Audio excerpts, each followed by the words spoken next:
तो चलिए स्टूडेंट, एक और नई क्लास की शुरुआत करेंगे जिसमें आज फिर हम लाभ हानि यानी प्रॉफिट एंड लॉस के कुछ क्वेश्चंस को देखेंगे।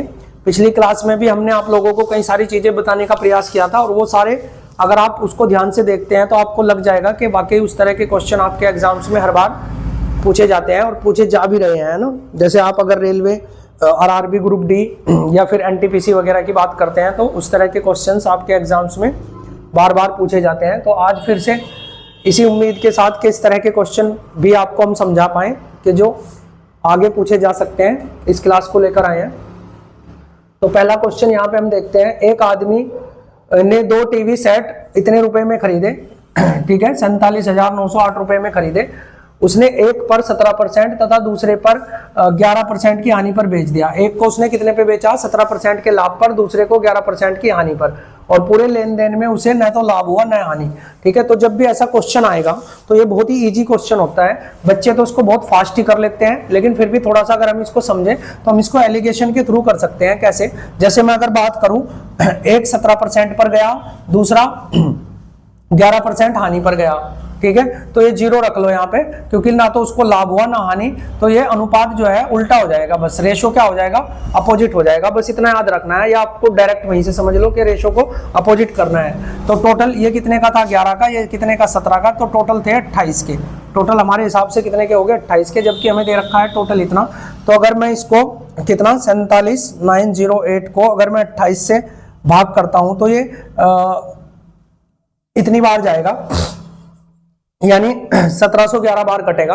अब इस 1711 की गुणा अगर आप इसमें करते हैं तो यहां से इसकी वैल्यू निकल जाएगी, और 1711 की गुणा अगर आप इसमें करते हैं तो यहां से इसकी वैल्यू निकल जाएगी। तो दोनों की वैल्यू हम निकाल सकते हैं। इसमें गुणा करोगे तो आपका आएगा इतना, ठीक है, 18,821, और अगर इसमें गुणा करोगे तो आपका आएगा कितना?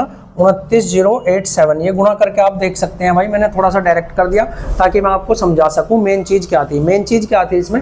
मेन चीज ये थी कि जब भी इस तरह से देगा और एक को लाभ पर एक को हानि पे बेचे, और उसमें ना तो कोई प्रॉफिट हो ना लॉस हो, यानी ना तो उसे लाभ हुआ हो ना हानि, तो फिर आप डायरेक्ट उस रेशो को अपोजिट करके और डायरेक्ट उसको भाग करके आंसर निकाल सकते हैं। ठीक है, तो दूसरा क्वेश्चन यहाँ देखते हैं हम।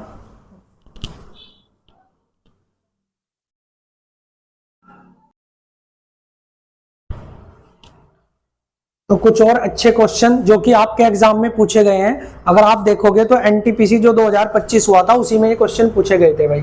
ठीक है, क्या लिखा हुआ है? यदि किसी बिस्तर का विक्रय मूल्य, यानी उसी तरीके के जो ट्रेंडिंग में है उसी तरीके के क्वेश्चन अगर आप करते हैं तो उस तरह के फिर क्वेश्चन आपको पेपर में एग्जाम में जो है मिल सकते हैं। यदि किसी बिस्तर का विक्रय मूल्य प्रारंभिक मूल्य का दुगुना कर दिया जाए, ठीक है, यानी जो सेलिंग प्राइस था, सपोज करो उसका सेलिंग प्राइस 1 था, यानी जो भी था सेलिंग प्राइस इतना था, और उसको सेलिंग प्राइस को क्या कर दिया? 2 गुना कर दिया। सेलिंग प्राइस कितना कर दिया?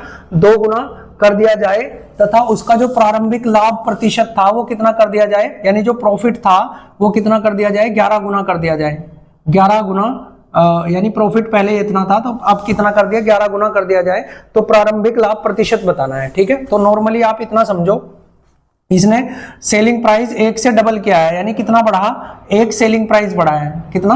1 सेलिंग प्राइस बढ़ने से लाभ कितना बढ़ गया? 10 बढ़ गया। देखो, क्योंकि लाभ पहले 1 था तो 11 गुना हो गया तो 10 बढ़ गया। सेलिंग प्राइस पहले सिंगल था तो डबल हो गया, तो यानी हमें ये पता चल गया कि 1 सेलिंग प्राइस बढ़ने से 10 लाभ बढ़ता है। और हमने इतनी चीज पढ़ी है कि जो बराबर के उधर होता है वो उसकी वैल्यू होती है, और जो बराबर के इधर है वो इसकी वैल्यू है। यानी उस वस्तु का उसे वस्तु को 10 रुपए में बेचने से हमें कितने का लाभ हो रहा है? 1 का। तो इसका मतलब वो वस्तु कितने की थी? 9 रुपए की थी। ठीक है, उस वस्तु को अगर 10 रुपए में बेचने से हमें 1 का लाभ हो रहा है तो इसका मतलब वस्तु 9 रुपए की थी। ठीक है, अगर वस्तु 9 रुपए की थी तो लाभ कितने का? 1 का। तो 1 का लाभ जब 9 पे होगा और गुणा 100 करोगे तो कितना आएगा? 11 सही 1/9%। जब काटोगे तो इस तरीके से सेम यही क्वेश्चन आपके एग्जाम में पूछा गया था। और ऐसा क्वेश्चन अगर आता है तो आप डायरेक्ट ऐसे ही करोगे। यहाँ ऐसा हो सकता है कि वो 3 गुना दे दे, 5 गुना दे दे, इसको प्रॉफिट को 10 गुना, 15 गुना, कितना भी कर सकता है। तो लेकिन करने का तरीका आपका यही रहने वाला है। कैसे? इसको डबल कर देना है, तो यहां से देख लेंगे, 1 सेलिंग प्राइस बढ़ा, प्रॉफिट को 11 गुना किया तो यहाँ 10 बढ़ गया। अगर 15 गुना करता तो भाई 14 बढ़ जाता, तो उसका रेशो देख लेंगे। ठीक है, यहाँ से सीपी निकाल लेंगे किसी तरह और फिर आंसर आ जाएगा। अब एक क्वेश्चन और देखते हैं जो कि बहुत ही आसान क्वेश्चन है। कैसे दिया हुआ है? एक बुक सेलर का अंकित बुक स्लेप है कोई, उसका अंकित मूल्य 3100 रुपए है। ठीक है, शायद इसकी तो हमें जरूरत पड़े भी ना, देख लेंगे अगर जरूरत पड़ी तो। जो क्रय मूल्य से कितना ज्यादा है, 20% अधिक है, तो क्रय मूल्य हमारा कितना होता है, हमेशा 100 होता है, और 25% अधिक है तो एमआरपी कितना रख दिया हमने, उसका अंकित मूल्य, क्योंकि उसने दिया ना, एमआरपी हमने रख दिया 125, ठीक है, ये रख दिया।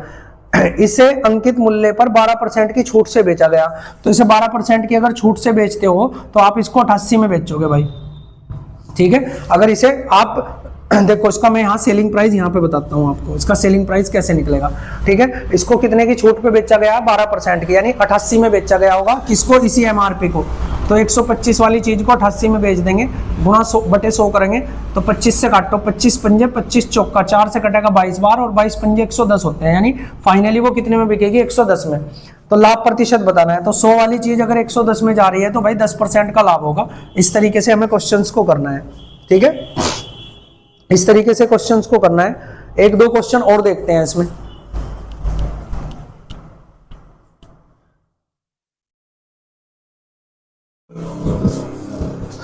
तो ये क्वेश्चन भी आपके एग्जाम में ही आए हुए हैं, ठीक है, कहीं ना कहीं। तो दोनों मैंने इसी तरीके के क्वेश्चन लिए हैं। देखो क्या लिखा हुआ है, 3 वस्तुएं खरीदी, एक व्यक्ति ने 3 वस्तुएं खरीदी, प्रत्येक कितने में खरीदी, 3000 की। अच्छा, यहाँ पे अगर वो ना भी देता इसको, प्रत्येक 3000 की खरीदी या 6000 की, बस इसका हमें इतना कॉन्सेप्ट पता होना चाहिए कि प्रत्येक समान क्रय मूल्य पर खरीदी जानी चाहिए, चाहे वो प्रत्येक 1 लाख में खरीदी गई हो, चाहे कितने में भी, यानी इसका ज्यादा यूज नहीं होना, ये चीज सीखनी है हमें। पहली को उसने 15% लाभ पर बेचा, तो जो लाभ वाली है उसको लाभ प्लस में लिख लो भाई, ठीक है। दूसरी को उसने 10% लाभ पर बेचा तो उसको भी प्लस में लिख लो, ठीक है। और तीसरी को उसने हानि पे बेचा तो उसको लिख लो माइनस में, ठीक है, इस तरीके से लिख लो। और कितनी वस्तुएं हैं, 3 वस्तुएं हैं, तो बटे में 3, बस इसको काट दो, आंसर कितना आ जाएगा, 10/3% की क्या होगी भाई, आंसर प्लस में मिला है या माइनस में, प्लस में मिला है, तो लाभ, ठीक है। अगर ऐसा कभी क्वेश्चन आया तो आपको इस तरीके से करना है, पेपर में आया हुआ क्वेश्चन है, इसी तरीके से समझना है, ठीक है, कभी भी इस तरीके से दिया होगा तो। अब दूसरा, इसमें 2 वस्तुएं भी दे सकता है तो और भी आसान है, 3 दी तो इस तरह से कर दिया।